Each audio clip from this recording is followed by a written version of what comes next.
Morning students, Gayatri school Sanchore के YouTube channel में आप सभी का स्वागत है। हम पढ़ रहे थे फर्स्ट लेसन 3 क्वेश्चंस, 3 प्रश्न, जिसमें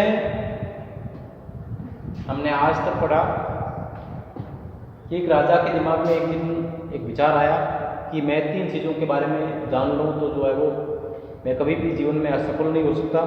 और 3 चीज़ें वे उसने बताई कि एक तो जो है वो किसी भी कार्य को करने का सही समय कौन सा हो, और दूसरा प्रश्न उसका था कि कौन से व्यक्तियों की बात जो है उसको माननी चाहिए, और तीसरा जो है कि किसी भी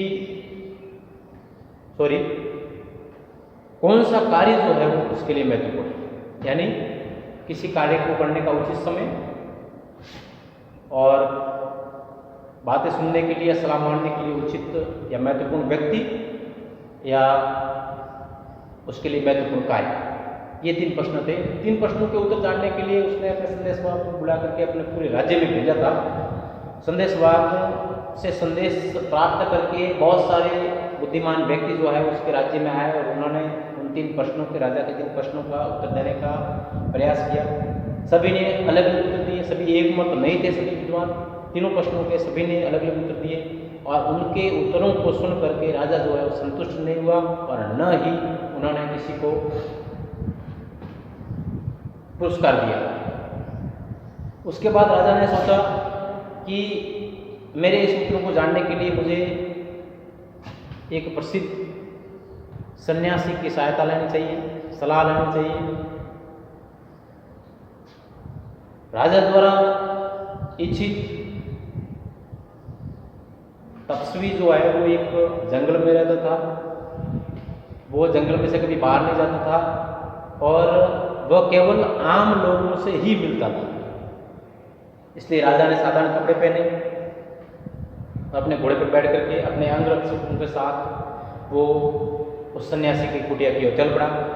जब सन्यासी की कुटिया के पास पहुंचा तो वो अपने घोड़े से उतर गया और अपने अंगरक्षक को और अपने घोड़े को उस अंगरक्षक के पास में छोड़ करके वो पैदल ही उस सन्यासी के पास में गया।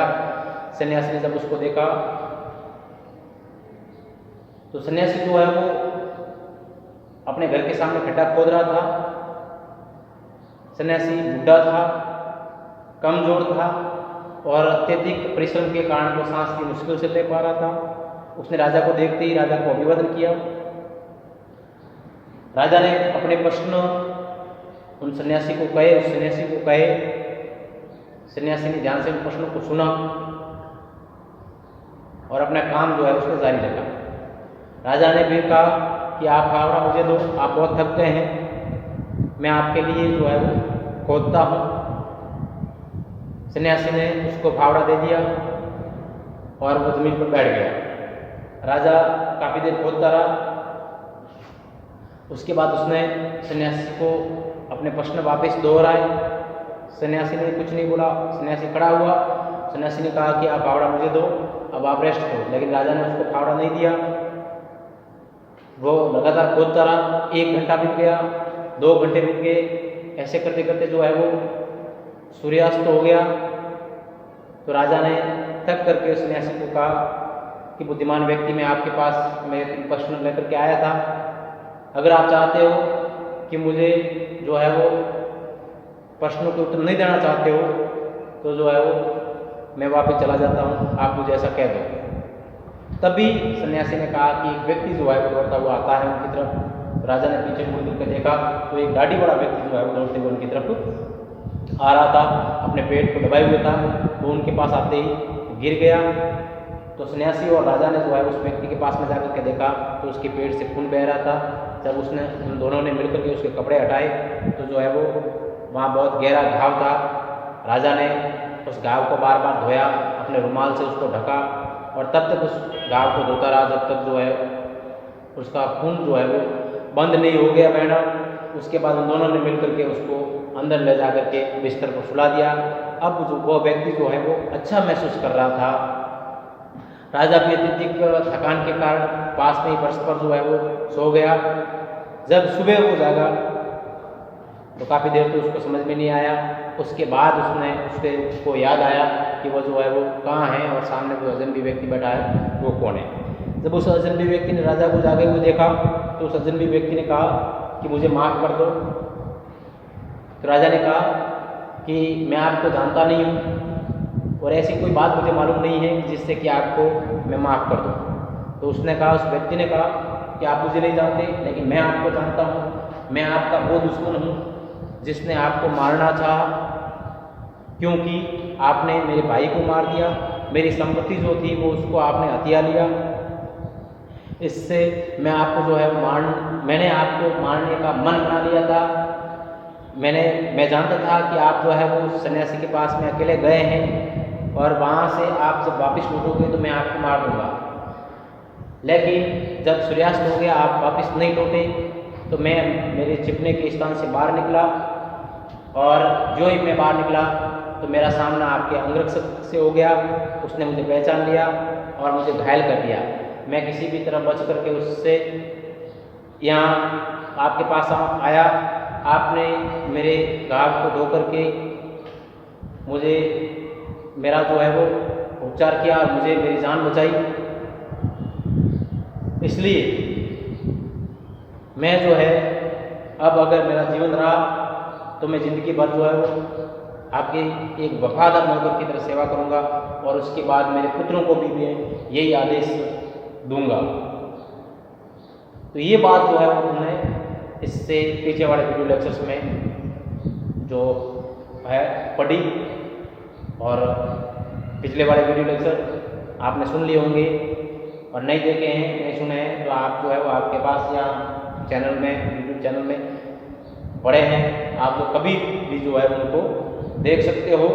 और अब उससे आगे जब उस व्यक्ति ने ऐसा कहा तो क्या हुआ, राजा ने क्या कहा, उस बात को जानने के लिए अपन चलेंगे आगे इस पार्ट में। देखिए, the king was very happy to have made peace with his enemy so easy. राजा अपने मित्र के साथ इतने आसानी से राजा अपने शत्रु के साथ, एनिमी यानी शत्रु, अपने शत्रु या दुश्मन के साथ इतनी आसानी से शांति स्थापित करके बहुत खुश था।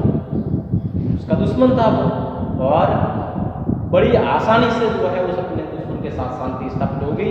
इस बात से राजा जो है वो बहुत खुश था। अनजाने में शांति होगी थी, वो नहीं जानता था कि उसका दुश्मन है, लेकिन फिर भी शांति हो गई। इस बात से राजा जो है वो बहुत खुश था। And to have won him over as a friend, और इस बात से भी खुश था कि वो सामने वाला व्यक्ति, शांति तो स्थापित हुई, वो एक अच्छा मित्र जो है वो उसका बन गया, एक सच्चा मित्र जो है वो उसका बन गया। He not only forgave him, he not only forgave का मतलब माफ किया। उसने, राजा ने न केवल उसको माफ किया, उस व्यक्ति को राजा ने न केवल माफ किया बल्कि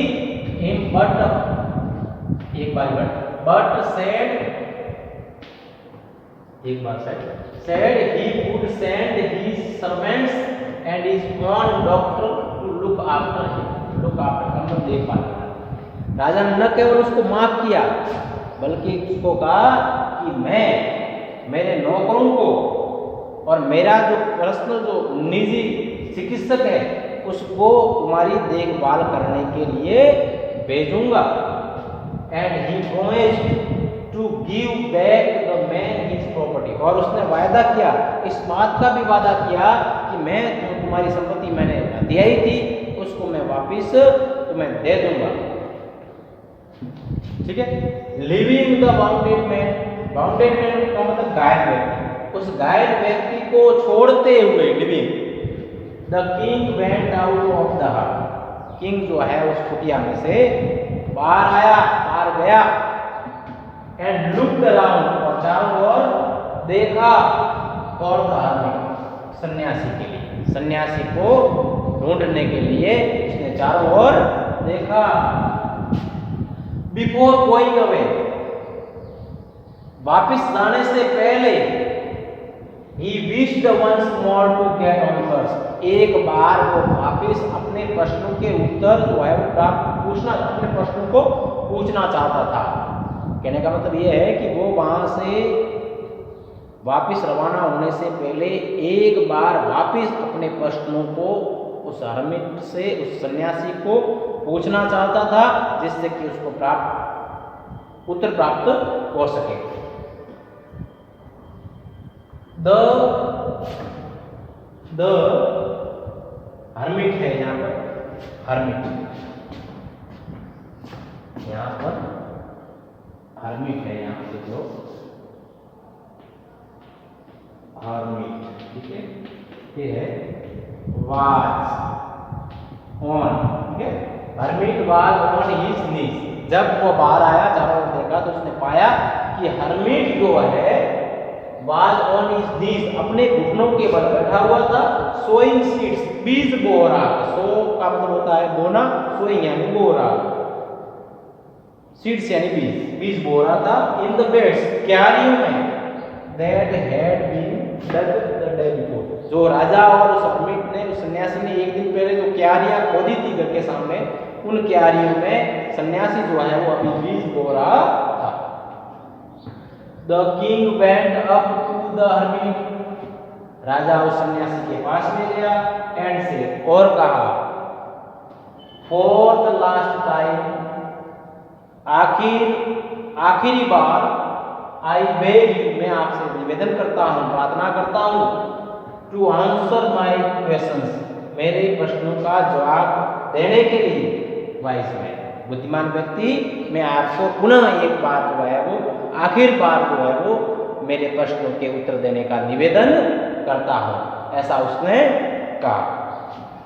तो अब देखिए, इसके बाद क्या उस बुद्धिमान व्यक्ति ने राजा को प्रश्नों के उत्तर दिए या उसने क्या कहा, इस बात को जानने के लिए हम जो है वो आगे वाले पैराग्राफ में कल पढ़ेंगे। आज केवल इतना ही, और आपको जो है वो इस वीडियो लेक्चर को ध्यान से सुनना है, समझना है, पूरी स्टोरी अच्छी तरह से आपको समझ में आनी चाहिए। कोई भी सेंटेंस आप देखो, आप उसका ट्रांसलेट उसको जो है वो कर सको और उसका अर्थ जो है वो समझ सको। इसलिए वीडियो लेक्चर को आप, जो भी वीडियो लेक्चर प्रत्येक पार्ट के जो डाले जाते हैं, उनको बड़े आराम से, एकांत में शांत चित्त होकर के जो है वो सुनने का प्रयास करेंगे, तो आपको जो है वो बहुत अच्छी तरह से समझ में आएंगे। इसी आशा के साथ मैं मेरा आज का जो ये लेसन जो है वो समाप्त करता हूँ। कल इससे आगे कहानी लेकर के मैं फिर उपस्थित होऊंगा। धन्यवाद।